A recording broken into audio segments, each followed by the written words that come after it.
कणकवलीच्या नगरपंचायत निवडणुकीच्या निमित्ताने आमच्या सगळ्यांची जेव्हा सकल मराठा समाज म्हणून चर्चा झाली, तेव्हा येणाऱ्या 19 फेब्रुवारीला आपल्याला इथे एक सांस्कृतिक भवन बांधायचं आहे मराठा समाजासाठी. त्या दृष्टिकोनातून ती चर्चा होती. वर्षानुवर्ष आमच्या कणकवलीमध्ये ही एक सांस्कृतिक भूमी आहे आणि चांगल्यातले चांगले कलाकार ह्या मातीने घडलेले आहेत आणि म्हणून मोठ्यातलं मोठं नाटक आणि मोठ्यातल्या मोठे मराठी कलाकार जे थिएटरमध्ये काम करतात, नाटकामध्ये काम करतात, ती लोक आपल्या कणकवलीमध्ये यावे आणि त्याच्यामुळे आपल्या सांस्कृतिक परंपरेला पण भर पडेल.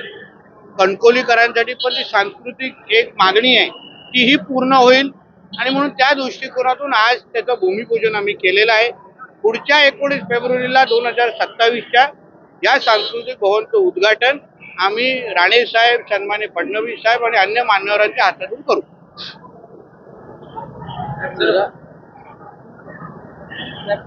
नरहरी झिरवाळ यांच्या मंत्री कार्यालयात काही जण चुकीच्या पद्धतीने करत असलेल्याची तक्रार मुख्यमंत्री कार्यालयात केल्यानंतर एसीबीने कारवाई झाल्याची जोरदार चर्चा आहे.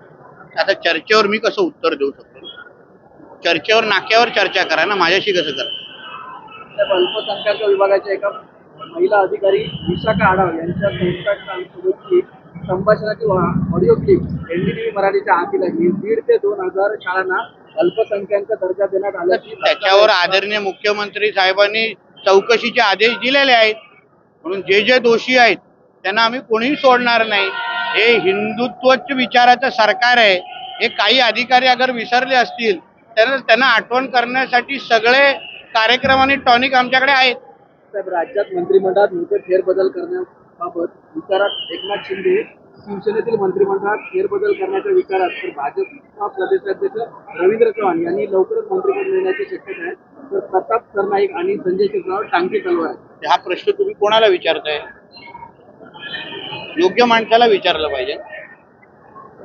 काहीतरी पाठवतोय म्हणून आपण विचारावं, अशी पत्रकारिता होऊ नये अशा मताचं मी आहे. साहेब, शेतकरी संघटनेचे राजू शेट्टी सिंधुदुर्ग जिल्हा दौऱ्यावर होते आणि त्यांनी देवगडमध्ये एल्गार मेळावा देखील घेतला. यावेळी त्यांनी सांगताना असं म्हटलं की 20 तारीखचा अल्टिमेटम देतो, तोपर्यंत सरकारने कर्जमाफी करावी आणि अधिवेशनात त्याची घोषणा करावी, नाहीतर 20 तारीखला मुंबई गोवा महामार्ग देखील बंद करणार आणि इथे मोठा आक्रमकता पाहायला मिळेल शेतकऱ्यांनी. हो, बरोबर आहे, पण लोकशाहीमध्ये प्रत्येकाला आंदोलन करण्याचा अधिकार आहे. अशा मोठी मोठी भाषणं करून आमच्या आंबा बागायतदारांच्या आणि काजू उत्पादकांचे प्रश्न सुटणार नाही. मी प्रत्येक आंबा बागायतदारांच्या ज्या संघटना आहेत त्यांच्या संपर्कात आहे जिल्ह्याचा पालकमंत्री म्हणून. 20 तारखेला त्या संबंधित आदरणीय मुख्यमंत्र्यांच्या आदेशानुसार आमची बैठकही ठरलेली आहे. शेवटी आम्हाला मदत ही तुटपुंज आम्ही मिळवून देणार नाही. पंचनामे झालेले आहेत. पंचनामे अनुसार चांगली मदत आणि चांगलं पॅकेज कसं द्यावं त्यावर आम्ही सगळेजण काम करतो आहे. त्यावर आमचा आंबा बागायतदारांबरोबर आमचा संवाद आहे. उद्या संध्याकाळी 5 वाजता मंत्रालयात बैठकही आहे आणि म्हणून ठीक आहे, तुमच्या मीडियापुरते ही मोठी मोठी भाषणं ठीक आहे. तुम्ही अशी मोठी भाषणं केली नाही तर तुमची त्याच्या बातम्या चालवणार का? नाही चालवणार. आणि म्हणून त्यांना त्यांचं काम करून दे. मी माझं पालकमंत्री म्हणून माझं काम करणार आहे आणि आमच्या आंबा उत्पादकांसाठी, कारण का आमचं कोकणाचा सिंधुदुर्गाचं अर्थकारण हे आंबा, काजू, मासेमारी ह्याचवर चालतं, पर्यटन ह्याच्यावरच चालतं. आणि म्हणून जेव्हा आम्ही एका बाजूला बोलतो की आम्हाला या जिल्ह्याचं दरडोई उत्पन्न डबल करायचं आहे, तेव्हा आम्हाला आमच्या आंबा उत्पादकांची पण काळजी घ्यायला लागणार, आम्हाला आमच्या काजूचा पण दर वाढवायला लागणार. आणि त्या दृष्टिकोनातून सरकार म्हणून आम्ही पहिल्या दिवसापासून सगळ्यांच्या संपर्कात आहोत. मी प्रत्येकाशी बोलतोय, प्रत्येकजण माझ्याशी बोलतोय.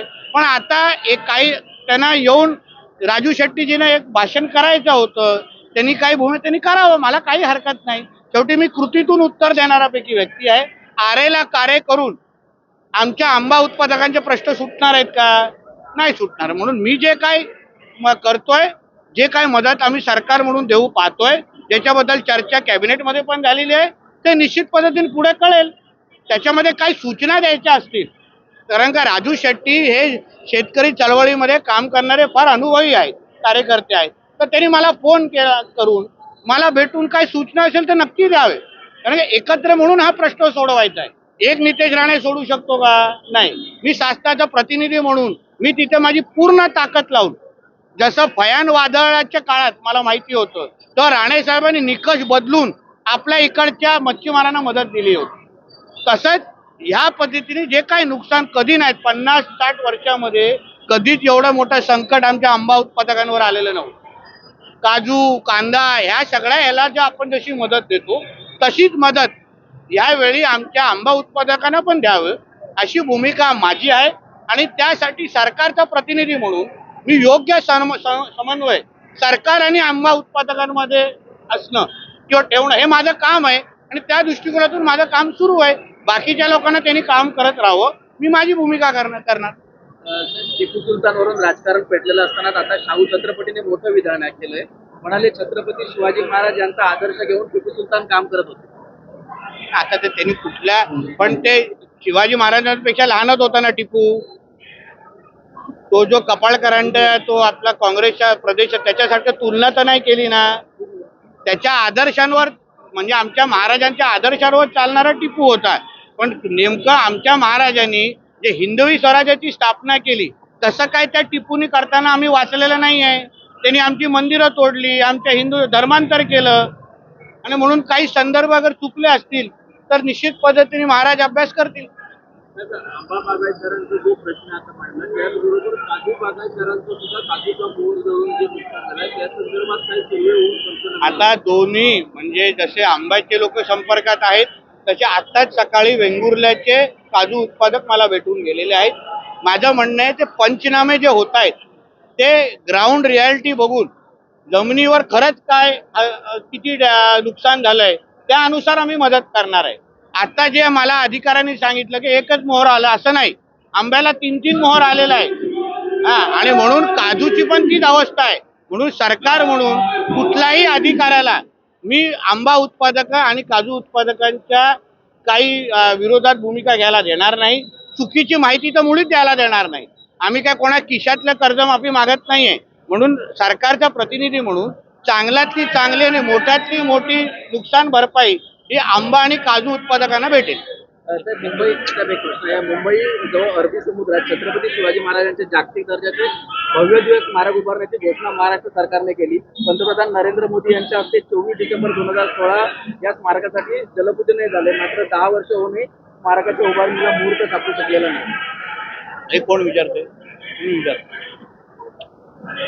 हा एक लक्षात घ्या, त्या स्मारका संदर्भात आमचे स्वर्गीय विनायक मेटेजींनी पण काही पाठपुरावा केले. ते स्मारका समितीचे अध्यक्ष होते. आता राज्य सरकार म्हणून आम्ही शिवरायांच्या विचारांवर चालणारे आम्ही सगळे कार्यकर्ते आहोत, मावळे आहोत. म्हणून विश्वास आहे की जो जो शब्द आमच्या देवेंद्र फडणवीस साहेबांनी किंवा आमच्या नरेंद्र मोदी साहेबांच्या उपस्थित दिलेला तो निश्चित येणाऱ्या काळामध्ये